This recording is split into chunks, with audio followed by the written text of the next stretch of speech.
Ini Pak Udin. Dia adalah seorang yang benci sekali dengan rokok. Saking bencinya, dia bahkan bercita-cita untuk memusnahkan semua rokok yang ada di muka bumi ini dengan cara dibakar. Kadang-kadang diisap juga. Enggak sih, setiap dia bakar rokok pasti diisap sih. Maksudnya biar rokoknya cepat musnah. Bahkan dia siap melakukan apapun demi bisa membakar rokok itu satu persatu. Pak, speed yang saya meleduk. Rumah saya belepotan tai. Mau bersihin nggak? Ini gua ngosek-ngosek tai gitu. Nih duit rokok, Pak. Siap, laksanakan. Jika memang di situ ada jalan untuk memusnahkan rokok-rokok biadab itu walaupun hanya satu batang, dia siap untuk bergerak.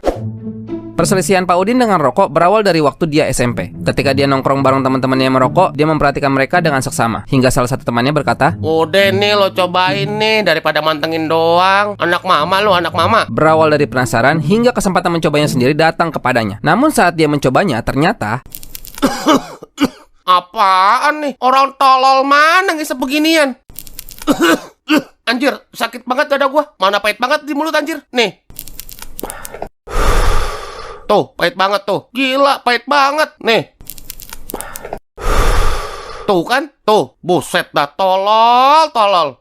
itu adalah pertama kalinya Udin remaja benci dengan rokok. Ia merasa rokok adalah racun bermuka dua yang harus dimusnahkan. Hingga jadi bapak-bapak, ia masih dengan dedikasi yang kuat ingin memusnahkan semua rokok di dunia ini. Ia menggunakan semua waktu yang dia punya untuk memusnahkan itu semua sebisa mungkin. Pas dia makan, pas dia berak, bahkan pas naik motor, ia merasa tangan kirinya nggak perlu amat dia pakai untuk megangin stang. Jadi dia tidak menyia-nyiakan kesempatan itu untuk memusnahkan rokok bahkan saat naik motor. Pak Udin memang profesional. Hatinya tidak pernah gentar untuk berhenti memusnahkan rokok-rokok biadab itu sekalipun sudah banyak yang menegurnya. "Pak, otak pakai, Pak. Itu rokok abunya kena mata saya."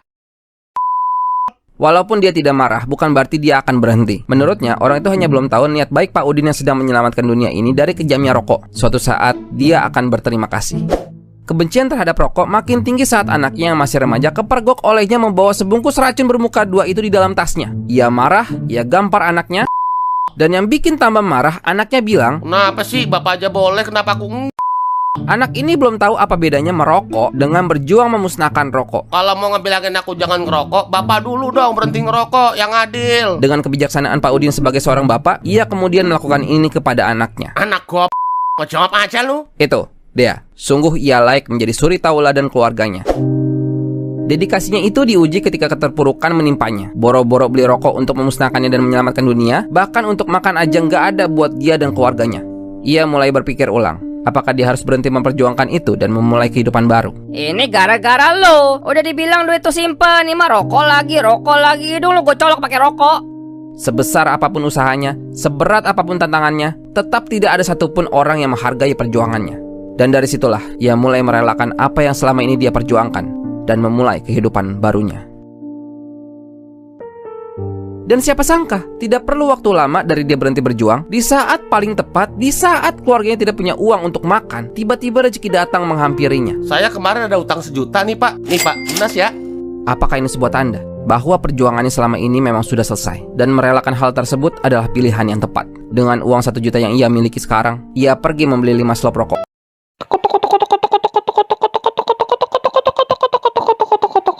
Gimana Pak? Sejauh ini oke lah ya? Wih, jauh dari otak saya nampung, Bang. Nggak nyesel saya ambil borongan abang nih. Ya ini juga karena bapak orang kaya sih ya. Orang kaya kan rumahnya bagus-bagus gitu ya Pak ya. Sifatnya tuh selalu bikin yang lewat depan rumahnya tuh dompetnya ngilu. BTW tadi ruang tamu udah, kamar masing-masing udah. Sekarang kamar mandi. Yuk ikut saya Pak sini.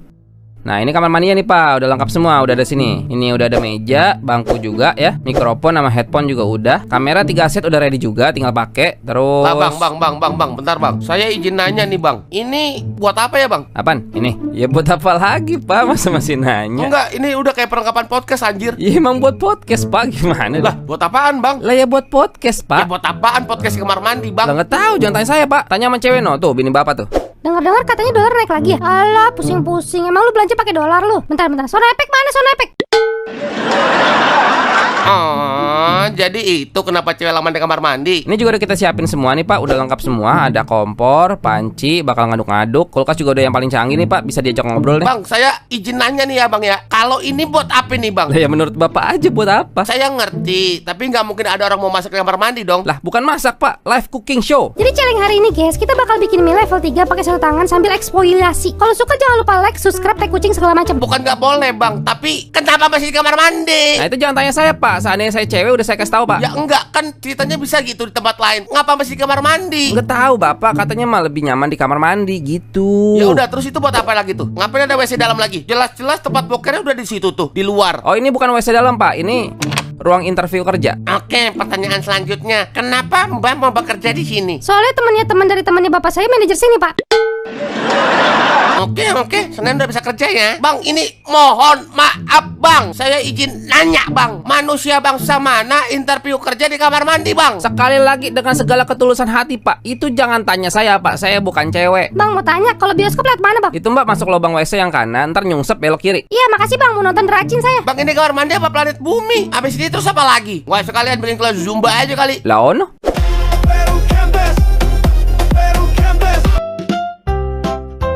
Baby, kamu masih lama? Bentar, sabar. Jadi laki tuh mesti sabar. Ya, tapi ini udah 5 jam, kita jalan gak sih? Iya, bentar. Orang sabar disayang. Nggak boleh disebut di kamar mandi. Ah, bodoh amat, kau masuk. Ngapain sih ini cewek? Jangan bilang kamu lagi ngaduk semen. Bentar ya, laki. Rumahnya udah menjadi, noh. Nggak apa-apa kok Pak, cuma radang aja. Tinggal ngaso-ngaso aja di rumah sih Pak. Oke, siap. Ini saya kasih obat ya Pak. Hindari makan yang berminyak dulu. Siap. Kayak bakwan, risol, mukanya Bilal. Siap. Yang dingin-dingin juga ya. Siap. Jangan ngerokok dulu ya Pak. Jangan ngerokok dulu ya Pak. Pak, jangan ngerokok dulu ya Pak. Siap. Padu. Pak, jangan ngerokok dulu ya Pak. Siap. Pak cinta pada. Jangan ngerokok dulu ya Bapak.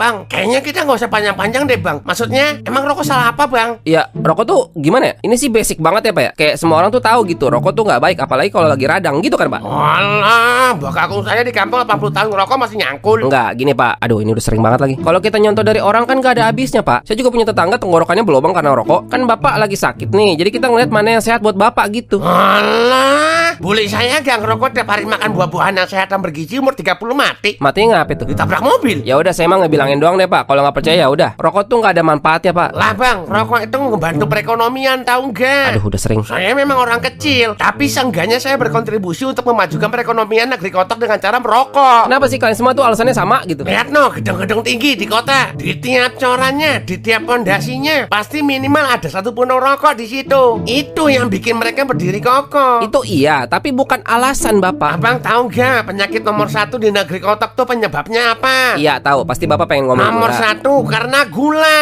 Tapi lihat no, calon-calon mantu pada bau martabak, gak ada yang protes. Pak, gini deh Pak ya. Saya saking seringnya denger argumen-argumen kayak begini, saya sampai punya buku catatannya sendiri nih Pak. Nih ya. Alah, ngerokok nggak ngerokok sama-sama mati. Ini goblok. Saya nggak suka sama rokok, makanya saya bakar. Ini tolol Pak. Saya kalau nggak ngerokok nggak bisa berak. Maksud saya gini loh Pak. Gini ya Pak ya. Bapak cuma perlu nggak ngerokok pas sakit ini aja. Habis itu ngerokok lagi sekali sedot 5 batang bodoh amat dah. Tapi bang, gak ngerokoknya tuh gak ngerokok sama sekali atau? Sama sekali Bapak. Maksudnya, masa sebatang aja ngaruh sih bang? Beneran ngaruh Bapak. Kalau kayak gini gimana bang? Apalagi? Kan saya biasanya ngerokoknya Samsu tuh yang berat. Kalau saya ganti yang ringan aja dulu gitu gimana? Pak, kesehatan tuh nggak bisa ditawar-tawar Pak. Tapi masalahnya gini bang, kalau saya nggak ngerokok kan saya bakal stres tuh. Kalau saya sembuh tapi saya stres kan jadi percuma. Ya udah, Bang. seterada. Saya mah kewajibannya ngebilangin yang benar doang. Kalau nggak mau diikutin balik ke Bapak ya. Intinya Bapak jangan ngerokok dulu dah.